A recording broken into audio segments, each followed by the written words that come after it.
No extra business for Bobo's act.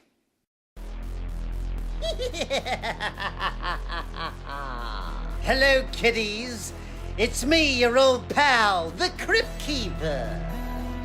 And you're watching Rotten Roger DeMarco. 3Bs. Blood, boobs, and beasts. Roger, you beast. You're a bloody boob.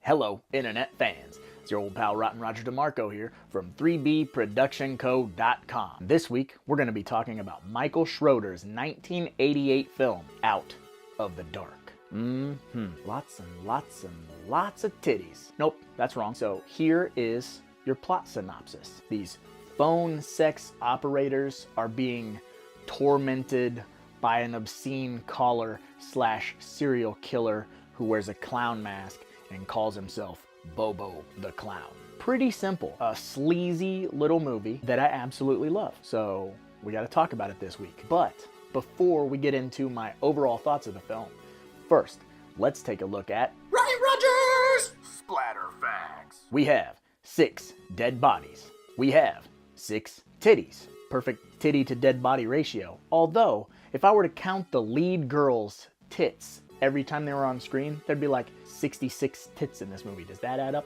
But I only counted her boobs once. We have nipple mutilation. We have overly suspicious police officers. We have gratuitous Jolt cola placement. We have saxophone sex music.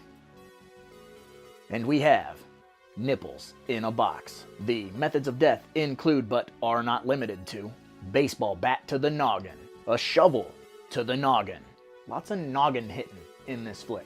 Garden hose strangulation, off-screen throat slash, off-screen dismemberment, and vehicular homicide. Okay, so now on to my overall thoughts of this film. First of all, this isn't what I would call or classify as a classic by any means. This is sort of one of those lower grade, late night Cinemax horror films. You kind of know what you're getting when you watch a movie like this. You're gonna see a lot of scantily clad women, you're gonna see some nudity, and you're gonna see not a lot of gore. You're gonna get sort of garden variety, run-of-the-mill killings. They're just kind of there. The movie's main purpose is to have nudity and sex scenes and things like that. There's a lot of things about this movie that I like though. I feel like this movie does sort of get written off by the horror community. A lot of the reviews that I've read of it and stuff where people just say, it's nothing special. And that's not entirely true, at least for me. This is a very fun movie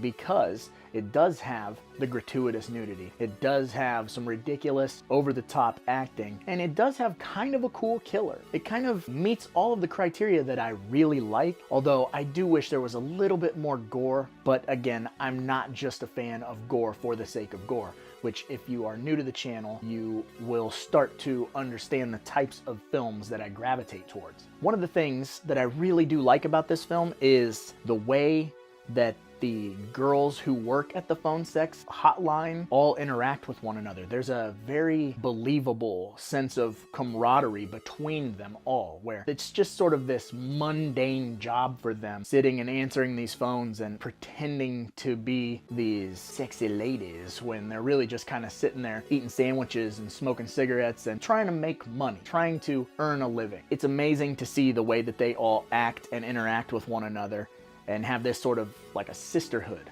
and they're all very protective of one another, including the lady who runs the phone sex hotline, Ruth, who is played by Karen Black, and she's amazing. She's good in everything she does, and this film is no different. You really believe that she cares for these girls. She's incredible, as always. I don't know what else to say about Karen Black, but it definitely does have this very sleazy late night TV feel. You kind of hope that if you're watching this, your significant other or your mother or father doesn't walk in on you watching it. You know, it's the type of movie that you would lock your bedroom door and turn your volume down and just hope you don't get caught, because you're gonna get called a pervert for watching this movie. Another really cool thing is character actor Tracy Walter is the lead detective in this film, and it's great to see him get an actual lead role.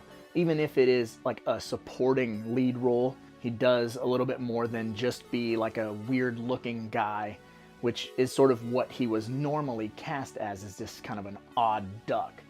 But this, he kind of gets to show his inner Buck Flower and gets to flex his acting muscle. I do like that the killer throws out a couple of one-liners. He has a really decent run-of-the-mill killer look. You know, you've got this clown mask, you've got a black sweatshirt and black pants and some chucks, and he uses a baseball bat, he uses a knife, he uses all types of different things. It's just different enough to make it stand out and to make it fun. So I like the look of the killer, I like the attitude of the killer, I like the motives of the killer. But like I said in the splatter facts, it's important to note that the lead girl, Christy, is nude so much. It's almost too much. If that's a thing, even for me, when you're watching this movie, you really start to get involved in this plot and what's happening. And then you're like, oh, let's pause for some nudity. Let's pause for a sex scene. Let's pause for walking around with her top off or whatever. As awesome as that is, as awesome as like 12-year-old me is going, titties! 34-year-old me is going, come on, someone strangle someone. Let's beat someone with a baseball bat. Let's murder someone. Please, can we get going with the killing? I've seen her boobs enough. It's nothing new now. I'm over it. I want people to die. Sorry, I want some murder. Let's get some murder going. It's just a sleazy good time. It's one of those movies